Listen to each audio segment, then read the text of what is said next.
Hello friends, good morning. आज हम लोग देखेंगे भारतीय इतिहास के कुछ प्रमुख युद्ध देखेंगे।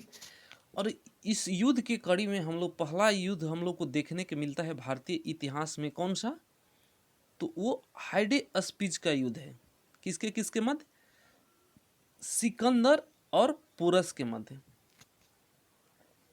सिकंदर जो है यूनान का रहने वाला होता है। देखिए, हम लोग मैप के थ्रू देखेंगे, एक नॉर्मल सा मैप देख लेते हैं।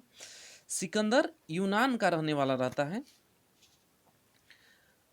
और राजा पुरस ये पंजाब और जम्मू के क्षेत्र में इनका राज्य रहता है। यहीं पे ये शासन करते हैं। सिकंदर इधर से सब जीतते हुए आ रहा है। जब भारत ये जम्मू कश्मीर और पंजाब के पास आता है तो ये पुरस पे अटैक कर देता है, आक्रमण कर देता है।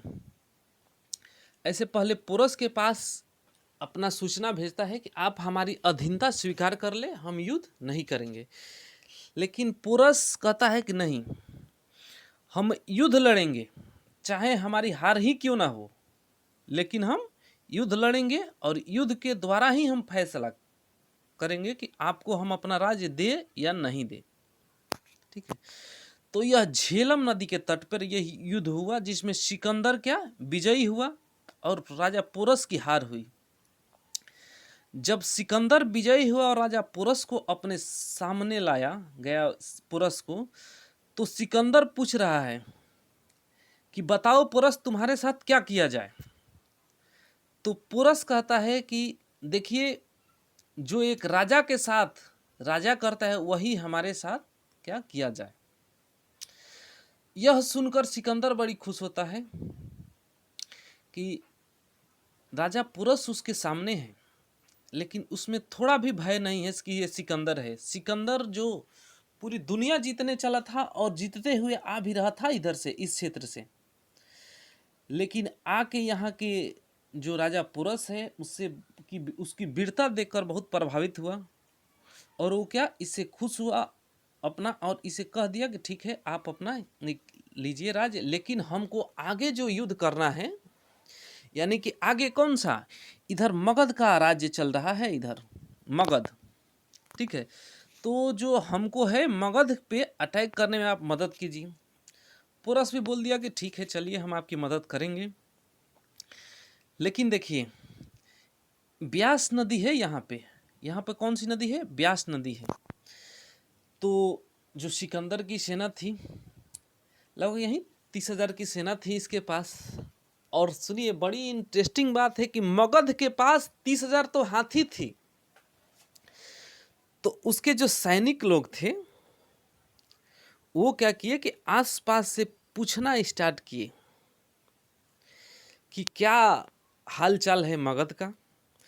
तो उन लोग को सुनने में आया, लोग बोलते हैं कि आपके पास सेना कितनी है? तो 30,000।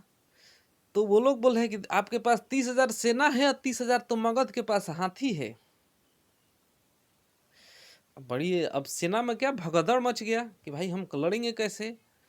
तो अब सेना क्या करती है कि सिकंदर कहता है कि चलो आगे बढ़ो, लेकिन सेना क्या आगे बढ़ने से मना कर देती है, कहती है कि आप हमको यहीं पे काट दीजिए, मार दीजिए, लेकिन हम क्या आगे युद्ध करने नहीं जाएंगे। तो जो सिकंदर है वो क्या अपना जो विश्व जीतने का ख्वाब था वो यहीं से छोड़ देता है और लौट जाता है अपने राज्य की तरफ। बीच में ही ये जाते रहता है। और देखिए, हाइडे स्पीच का युद्ध कब हुआ रहता है? 326 ईस्वी में। और सिकंदर की मृत्यु 323 ईस्वी पूर्व में होती है। और युद्ध कब? 326 ईस्वी पूर्व में होता है। और सिकंदर लौट जाता है। और सिकंदर जब बीच रास्ते में जाता है तो इसको क्या अपना जो लिवर कैंसर या आंत कैंसर आप कहते हैं वो हो जाता है और सिकंदर बच नहीं पाता है। और सिकंदर की मृत्यु 323 ईस्वी पूर्व में हो जाती है। ठीक है दोस्तों, तो इस जो ये युद्ध है हाइडे स्पीच की कहानी हम आपको बता दिए। इसमें इतना ही। और अगला युद्ध हम लोग देखते हैं। देखिए, नेक्स्ट है कलिंग युद्ध। कलिंग युद्ध हम लोग जानते हैं कि कलिंग कहाँ है। तो कलिंग को हम लोग देखेंगे कि ये उड़ीसा क्या उड़ीसा को ये जो क्षेत्र है ये क्या कलिंग का क्षेत्र था। और यहाँ पे जो कलिंग का राजा था वो कौन था, खारवेल था। कलिंग का राजा खारवेल था और खारवेल और अशोक के मध्य यह युद्ध लड़ा गया था। और कब लड़ा गया था, ये अशोक और खारवेल के युद्ध कब लड़ा गया था, तो 261 ईस्वी पूर्व में। देखिए इसको याद कैसे किया जाए हम लोग, तो जो अशोक है वो कब राजा बनता है, 269 ईस्वी पूर्व में अशोक राजा बनता है। और अशोक के राजा बनने के 8 वर्ष के बाद क्या ये युद्ध होता है, किसके, अशोक और खारवेल के बीच में। और इस युद्ध के बारे में बोला जाता है कि इतना इसमें अशोक ने खून बहाया कि उसका इस युद्ध के बाद हृदय परिवर्तन हो जाता है, माना जाता है ऐसा। अब ऐसा है कि नहीं, इस सब बात हम लोग नहीं करेंगे, ठीक है। और इस युद्ध के बाद ही अशोक क्या अपना बौद्ध धर्म के प्रचार में लग जाता है। तो चलिए मेन बात इसका देख लेते हैं। कलिंग की लड़ाई कब, 261 ईस्वी पूर्व में। अशोक राजा बनता है 269 ईस्वी पूर्व में, और युद्ध 261 ईस्वी पूर्व में। इससे आप लोग क्या अपना याद रखेंगे, यह युद्ध अशोक और कलिंग नरेश राजा कौन, खारवेल के मध्य लड़ा गया था। इस युद्ध के बाद अहिंसा सत्य प्रेम दान परोपकार का रास्ता अपना लिया, कौन, अशोक। हम बताएं आप लोगों को कि इस युद्ध के बाद क्या अशोक का हृदय परिवर्तन हो गया था। चलिए नेक्स्ट देखते हैं सिंध की लड़ाई। तो सिंध की लड़ाई हम लोग देखेंगे 712 ईस्वी में। कौन, तो यह अरब आक्रमण है। कौन, अरबों का आक्रमण, प्रथम अरब आक्रमण यही है। तो अरबों ने सिंध पर आक्रमण करना प्रारंभ किया कब, 712 ईस्वी में। इनका उद्देश्य क्या था, तो इस्लाम का प्रचार करना भी इनका उद्देश्य था। और जो अरब भारत में जो है साम्राज्य का मुख्य कारण क्या था, जो भारत में धन है ना, धन का या अपना जो प्रचार प्रसार भी इस्लाम धर्म का करना था वही था, ठीक है। तो अरब का सिंध पर आक्रमण हुआ था 712 ईस्वी में। कौन किया, मोहम्मद बिन कासिम था। और कौन उस समय राजा था, दाहिर था। वहां का शासक कौन था, दाहिर। नेक्स्ट हम लोग देखते हैं नेक्स्ट युद्ध। तो 4 नंबर युद्ध है हम लोग का कौन सा, तराइन का फर्स्ट युद्ध। तो तराइन का जो पहला युद्ध है वो कब होता है, तो 1191 ईस्वी में किनके बीच, मोहम्मद गौरी और पृथ्वीराज चौहान के मध्य हुआ। और यह पृथ्वीराज चौहान इसमें विजयी रहा। तराइन की प्रथम युद्ध में पृथ्वीराज चौहान विजयी रहता है, जबकि द्वितीय युद्ध में क्या, मोहम्मद गौरी विजयी रहता है। तो ये पहला हो गया। दूसरा युद्ध देख रहे हैं हम लोग, तराइन का दूसरा युद्ध, ये मोहम्मद गौरी और पृथ्वीराज के बीच में ही लड़ा जाता है। लेकिन इसमें हम क्या बोले, प्रथम में मोहम्मद गौरी और द्वितीय में पृथ्वीराज चौहान विजयी रहता है। सॉरी, द्वितीय में कौन, प्रथम में पृथ्वीराज चौहान, लेकिन दूसरा में मोहम्मद गौरी विजयी हुआ, ठीक है। नेक्स्ट हम लोग देखते हैं 6ठा नंबर युद्ध। तो ये चंदावर का युद्ध था। देखिए चंदावर का युद्ध जो है वो कब, 1194 ईस्वी में मोहम्मद गौरी और जयचंद के बीच लड़ा जाता है। देखिए जो तराइन का प्रथम युद्ध आप लोग देखें वो क्या 1191 में देख रहे हैं, और द्वितीय कब देखे हम लोग, 1192 में देख रहे हैं द्वितीय युद्ध।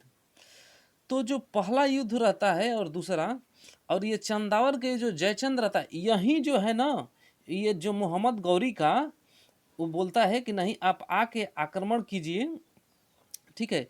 और आक्रमण ये क्या बुलाता है, ये सोचता है कि चलिए हम लोग इधर है इस साइड में, और इधर से अगर मोहम्मद गौरी जीत जाता है तो ये अपना क्या करेगा, अपना यहाँ से चला जाएगा और पृथ्वीराज चौहान क्या कमजोर हो जाएगा, और मैं अटैक करूँगा और ये राज्य हम जीत जाएंगे। लेकिन देखिए ऐसा होता नहीं है, क्योंकि जो भारत में है वो सोना चांदी धन का बहुत अच्छा अपार यहाँ क्या स्रोत था उन लोग के लिए। तो वो जब उन लोग की धन की जरूरत पड़ती थी ना, तो क्या चलिए भारत हम लोग चलते हैं और वहाँ से धन लाते हैं।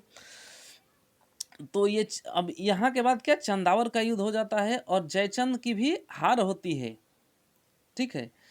तो नेक्स्ट हम लोग देखते हैं, नेक्स्ट कौन सा है, पानीपत का प्रथम युद्ध। तो पानीपत का प्रथम युद्ध 1526 ईस्वी में होता है। किनके बीच, तो एक मुगल शासक बाबर थे और इब्राहिम लोदी के मध्य होता है। इसमें क्या, इब्राहिम लोदी की हार होती है, ठीक है, और बाबर जीत जाता है।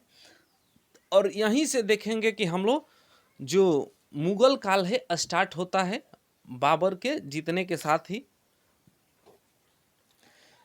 नेक्स्ट युद्ध देखते हैं, खानवा का युद्ध। खानवा का युद्ध 1527 ईस्वी में हुआ था। इसमें बाबर जो है क्या, राणा संगा को पराजित करता है। ये भी वैसा ही है, ठीक है। ये राणा संगा लोग जो है, ये क्या, बाबर को आमंत्रित करते हैं कि चलिए आइए और हमारे यहाँ का इब्राहिम लोदी है, इसको अपना इससे युद्ध कीजिए, ठीक है। तो इब्राहिम लोदी के तो हराते ही हैं और ये राणा संगा को भी इसी में लपेट देते हैं। नेक्स्ट है घाघरा का युद्ध। तो घाघरा का युद्ध क्या, 1529 ईस्वी में बाबर ने के मध्य बाबर और महमूद लोदी के बीच हुआ था, ठीक है। और ये क्या, जो ये था अपना महमूद लोदी की हार हुई थी। और इसको देखा जाए हम लोग ट्रिक के माध्यम से, जो बाबर के द्वारा युद्ध लड़े गए थे, तो बाबर 26, 27, 28, 29 और 30 में युद्ध किया था, ठीक है। तो ट्रिक के माध्यम से भी हम लोग का सीरीज इस पे चल रहा है। तो ट्रिक अगर वो करना है तो इसका ट्रिक है कि पी खा चल घरे, ठीक है। घाघरा का युद्ध भी हुआ था, पानीपत का, चंदावर का, अपना घाघरा का, ये सब युद्ध बाबर के द्वारा लड़ा गया था, ठीक। अब नेक्स्ट देखते हैं हम लोग चौसा का युद्ध। तो चौसा का युद्ध 1539 ईस्वी में हुआ था। इसमें जो है हुमायूं और शेर शाह के बीच लड़ा गया था। और क्या, शेर शाह अफगान था। यहीं से क्या, अफगान जो अफगानी लोग हैं उन लोग का शासन यहाँ से शेर शाह सूरी के द्वारा ही स्टार्ट होता है, ठीक है। नेक्स्ट देखते हैं हम लोग बिलग्रामी का युद्ध। तो बिलग्रामी का युद्ध 1540 ईस्वी में हुमायूं और शेर शाह सूरी के बीच ही हुआ था। इसको कनौज के युद्ध के नाम से भी जानते हैं हम लोग। और इसमें शेर शाह की विजय होती है, ठीक है। नेक्स्ट देखते हैं हम लोग पानीपत का द्वितीय युद्ध। देखिए अब यहाँ से क्या, अकबर का चालू होगा युद्ध। 1556 ईस्वी में जब अकबर अपना शासक बनता है बैरम खां के संरक्षण में, और 1556 में ही एक युद्ध होता है पानीपत का दूसरा युद्ध, अकबर और हेमू के बीच, जिसमें अकबर के विजय होती है, ठीक है। नेक्स्ट हम लोग देखते हैं तालीकोटा का युद्ध, या इसको क्या, राक्षस तांगड़ी युद्ध के नाम से भी जानते हैं हम लोग। यह बीजापुर, बिदर, अहमदनगर, गोलकुंडा की संगठित सेना लड़ी थी। इस युद्ध जो है, यह युद्ध में विजयनगर साम्राज्य का अंत हो गया। विजयनगर साम्राज्य और ये जो है ना, एक अपना गुट बना के लड़े थे, जिसमें विजयनगर साम्राज्य का इस युद्ध के द्वारा अंत हो गया। नेक्स्ट देखते हैं हम लोग हल्दी घाटी का युद्ध। तो हल्दी घाटी का युद्ध 1576 ईस्वी में अकबर और राणा प्रताप के बीच हुआ था। इसमें राणा प्रताप का हार हुआ और अकबर विजयी हुआ, ठीक है। नेक्स्ट हम लोग देखते हैं युद्ध चौसा का युद्ध, तो हम लोग देख ही चुके हैं। नेक्स्ट देखते हैं हम लोग पलासी का युद्ध। देखिए पलासी का युद्ध जो है ना 1757 ईस्वी में हुआ था। पलासी के युद्ध में कौन, अंग्रेजों और सिराजुद्दौला के बीच हुआ था, जिसमें अंग्रेजों की विजय हुई थी। जो सिराजुद्दौला था क्या, बंगाल का नवाब था, ठीक है। नेक्स्ट देखते हैं हम लोग वांडीवास का युद्ध। कौन सा, वांडीवास का युद्ध, ये किनके बीच हुआ था, तो वांडीवास का युद्ध अंग्रेजों और फ्रांसीसी के बीच हुआ था, जिसमें फ्रांसीसियों का हार हुई और फ्रांसीसी लोग यहाँ से कमजोर हो गए, ठीक है। नेक्स्ट देखते हैं हम लोग 17 पानीपत का तृतीय युद्ध। तो देखिए हम लोग पानीपत का द्वितीय ये प्रथम युद्ध कब हुआ था? 1526 में। किसके किसके बीच? तो बाबर और इब्राहिम लोदी के बीच। दूसरा 1556 में। तीसरा अपना देख रहे हैं 1761 ईस्वी में। यह किसके साथ? यह अहमद शाह अब्दाली और मराठों के मध्य हुआ था युद्ध, और इसमें मराठों की हार हुई और मराठा भी यहाँ से लगभग पतन के कगार पे चला गया। ठीक है, नेक्स्ट हम लोग देखते हैं बक्सर का युद्ध।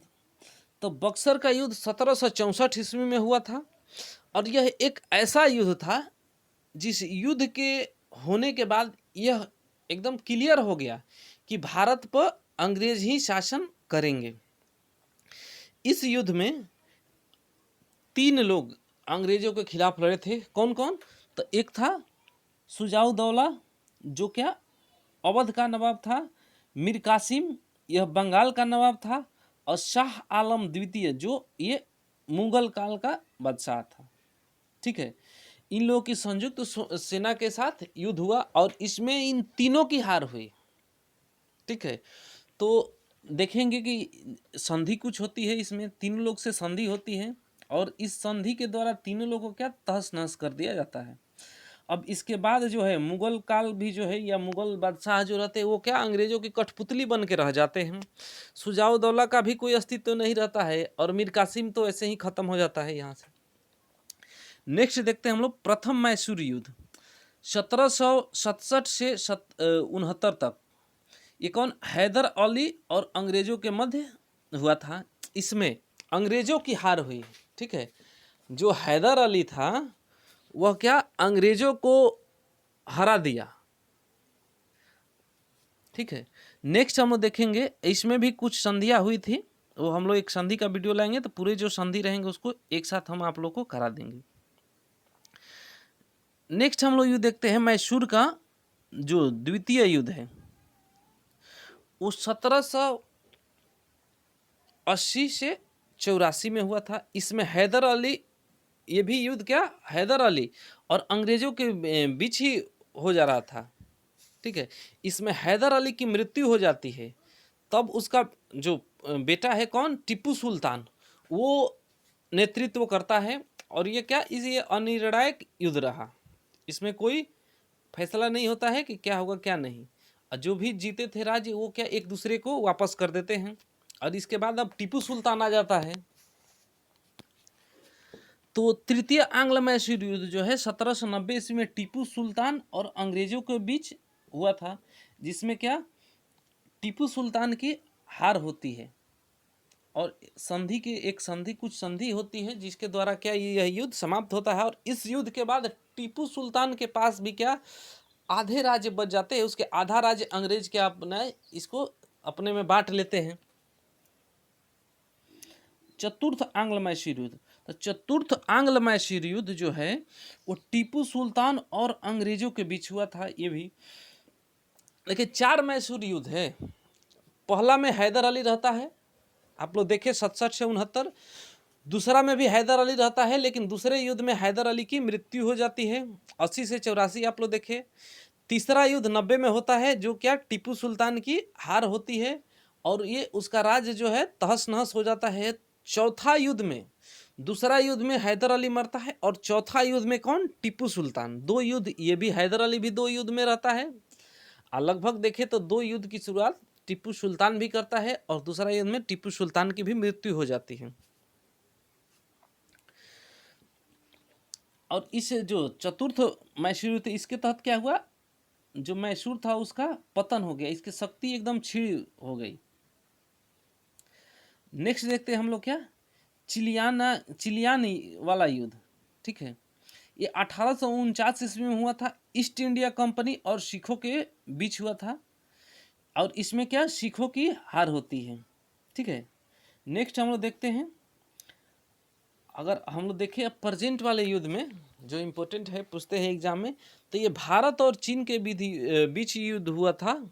ठीक है, ये सीमा को लेकर युद्ध हुआ था। कब हुआ था? तो 1962 ईस्वी में युद्ध हुआ था भारत और चीन के मध्य। इसमें क्या हुआ? एक पक्षीय युद्ध विराम की घोषणा की गई। भारत को अपने कुछ हिस्सों को छोड़ना पड़ा था इस युद्ध में, और भारत क्या है अपने युद्ध को विराम अवस्था में ले जाके अपना बोला कि नहीं, हम युद्ध नहीं करेंगे। ठीक है, नेक्स्ट देखते हैं हम लोग क्या, भारत और पाकिस्तान के बीच युद्ध हुआ था 1965 में, भारत पाक के मध्य युद्ध हुआ था। ठीक है, और यह क्या, ताशकंद समझौता के द्वारा क्या यह युद्ध की समाप्ति हुई। ठीक है, नेक्स्ट हम लोग और देख लेते हैं 2 ठो। भारत पाक युद्ध 1971 में हुआ था। ठीक है, जिसमें पाकिस्तान की हार हुई थी 1971 में भी, और 1999 में भी हम लोग देखेंगे पाकिस्तान की हार हुई थी। और 1971 में ही बांग्लादेश एक स्वतंत्र देश के रूप में बना। नेक्स्ट हम लोग का है कारगिल युद्ध, जो क्या 1999 में हुआ था। जम्मू और कश्मीर के अपना ये कारगिल युद्ध हुआ था, जम्मू कश्मीर की सीमा पर हम लोग देखेंगे। और इसमें भी क्या, पाकिस्तान की हार हुई। ठीक है दोस्तों, तो ये हम लोग का अंतिम युद्ध था।